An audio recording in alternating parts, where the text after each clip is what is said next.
720 say KKR. 740 for the Super Kings.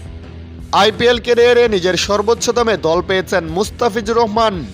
বাংলাদেশের বাঁহাতি পেসারকে 9 কোটি 20 লাখ রুপিতে দলে নিয়েছে কলকাতা নাইট রাইডার্স কেকেআর।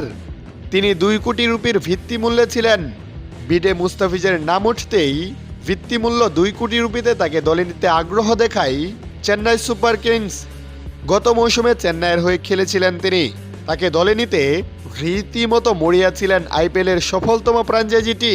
কিন্তু শুরু থেকে তাকে দলে নেওয়ার জন্য বিড শুরু করে কেকেআর। চেন্নাইয়ের সঙ্গে লড়াই শুরু করে দাম তুলতে থাকে বাংলার দলটি।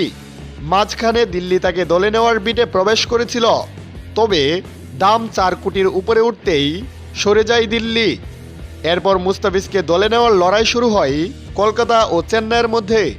শেষ পর্যন্ত কলকাতা বাংলাদেশের তারকা বাঁহাতি পেসারকে রেকর্ড দামে দলে ফিরিয়েছে। এর আগে বাংলাদেশের কোনো ক্রিকেটারের আইপিএলে এত দাম ওঠেনি।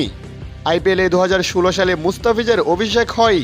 প্রথম মৌসুমে সানরাইজার্স হায়দ্রাবাদে খেলে বাজিমাত করেন তিনি। আইপিএলের উদীয়মান হয়ে হায়দ্রাবাদকে শিরোপা জেতান তিনি। এরপর থেকে নিয়মিত আইপিএল খেলছেন টাইগার এ তারকা। 8 মৌসুমের আইপিএল ক্যারিয়ারে 7 ম্যাচ খেলে 65 উইকেট নিয়েছেন তিনি। হায়দ্রাবাদের পর তাকে রাজস্থানের জার্সিতে দেখা যায়। মুম্বাই ইন্ডিয়ান্সে ও দিল্লি ক্যাপিটালসের পরে চেন্নাই খেলেছেন।